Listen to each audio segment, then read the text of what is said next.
We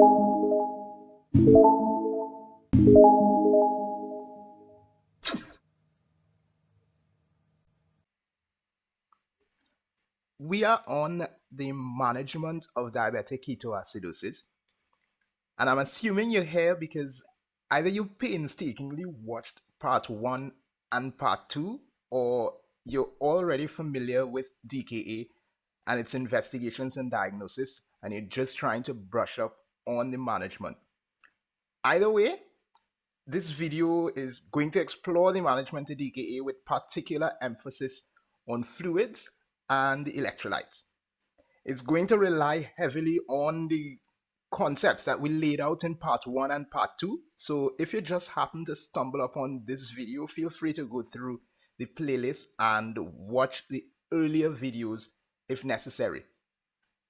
So really, if your question is why DKA patients need fluids, or why they need so much fluids, or why we keep switching the type of fluids, this right here, this cuts right to the chase. And the objective when giving fluids is to provide one, circulatory support and hemodynamic stability. Two is we need to provide renal and other tissue perfusion. And recall that in part two, we mentioned that DKA presents with a high anion gap metabolic acidosis, which means that the kidney is going to be invaluable in rectifying this. So we really need to make sure that it is happy.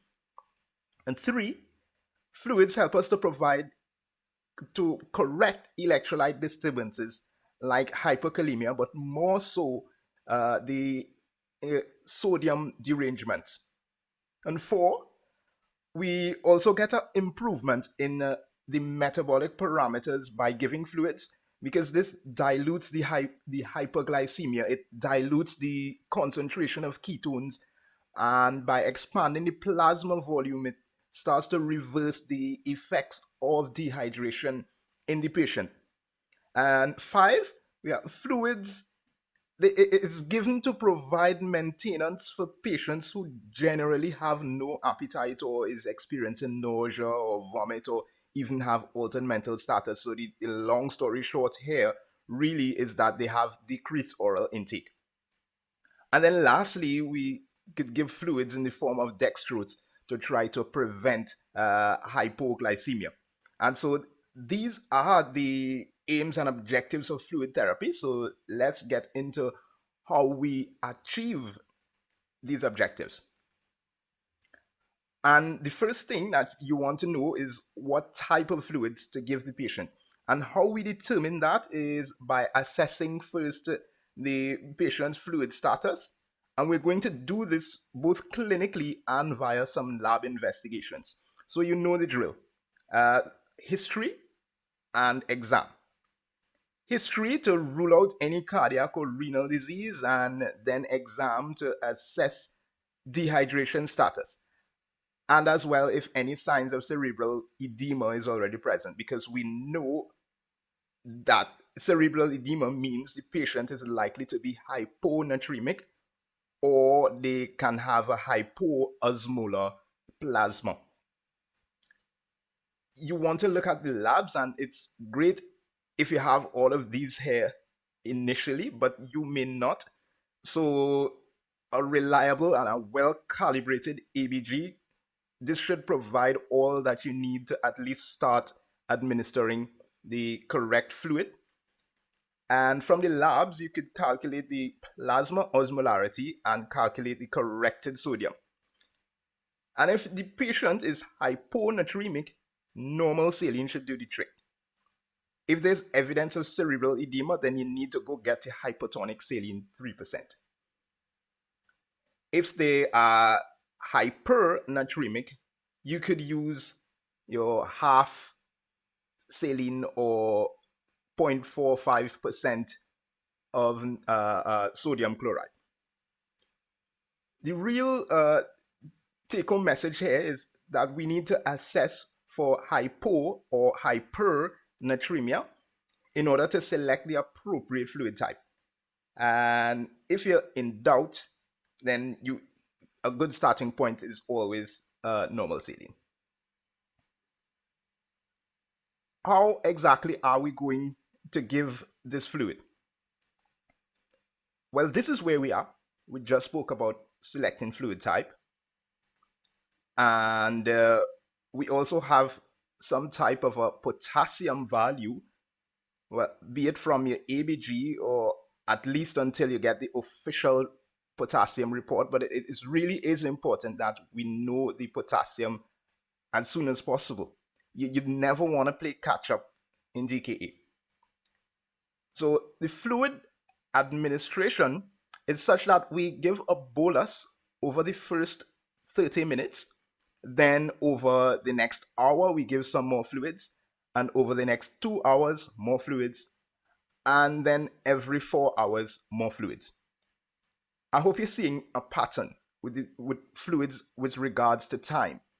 We start at 30 minutes, and as we go along, the time is doubled until we reach 4 hours. And the amount we're giving to run over these specific times is always 1 liter. So you're infusing 1 liter over these times. Of course, the volume is not set in stone, so it can vary from patient to patient according to their weight, according to the fluid status, according to their comorbidities. But generally, this here is an acceptable standard. So let's recap before we move on. So far, we discussed how we would balance the sodium of the patient by choosing the correct fluid to administer. And right here on the screen, I am just using normal saline as an example, but we could have easily used the 0.45% of sodium chloride if that was required. And here, with this fluid regime, we're describing here right now how we would replace the deficit for DKA. And we've previously said that patients with DKA could present with heavy volume depletion, and this here is how we're going to replace it. So now when we move on, we're going to be describing how we balance the other main electrolyte, and that is potassium. So really, a checkpoint exists right here. And based on the potassium value, if it's normal, we're going to add supplemental potassium to the bag of fluids. And we try not to use oral potassium because, one, the patient may not be able to tolerate orally, and two, if even they are, we don't quite know what is their absorption rate and bioavailability while they're in DKA. So IV potassium is the route, and that way we're able to tell how much they're getting, and as well as the time that it is able to reach the bloodstream. If, however, potassium is low, or if it's lower than 3.3 to be exact, we hold insulin, because insulin should really commence around this point. But if potassium is at this level, we're going to hold, and we give supplemental potassium until it is above the 3.3 level. Of course, the reason for doing this is that the administration of insulin, as discussed in the previous video, would drive potassium into the cell, and it could result in profound hypokalemia. So this table here is going to show you a guide of how to replace the potassium. And as we can see, if high, or if we anticipate hyperkalemia, like in renal failure, no potassium replacement is given. Normal potassium levels get around 40 milliequivalents of potassium per liter of IV fluids. And if low potassium, talk to your senior, because this patient might require higher than 40 milliequivalents. And so we've discussed the type of fluids and a regime for the replacement of the deficit, but how long should we give fluids for? And well, there's a deficit to be replaced, Then we need to assess the patient, and then we may require maintenance for the patient. And the amount we should give for the deficit is typically around 6 liters, because the literature says that these patients are usually deficient by about 5 to 8 liters. And the duration for the deficit rehydration is over the first 48 hours. We need to be careful not to rehydrate too quickly, because this could lead to the condition that you probably can guess that I'm going to say by now. And yes, it is cerebral edema. So after the deficit replacement, we assess clinically. So are they able to eat? Are they hemodynamically stable? What's their fluid status and all of that? And we have to decide whether they need maintenance fluid and how much based on their weight. And the duration of maintenance, that's obviously going to be a day-by-day assessment call. But once they no longer need it, we could take it off. And the last point to discuss here is what are the indications to change the type of fluids? And we see 3 main scenarios here, and it's fairly straightforward. If you need to correct the patient's sodium, as we discussed earlier in the video, then maybe normal saline was started initially, and then after official labs and calculation, the patient is found to be hypernatremic, then you could consider switching to something more hypotonic, like your half saline or your 0.45 sodium chloride, or vice versa.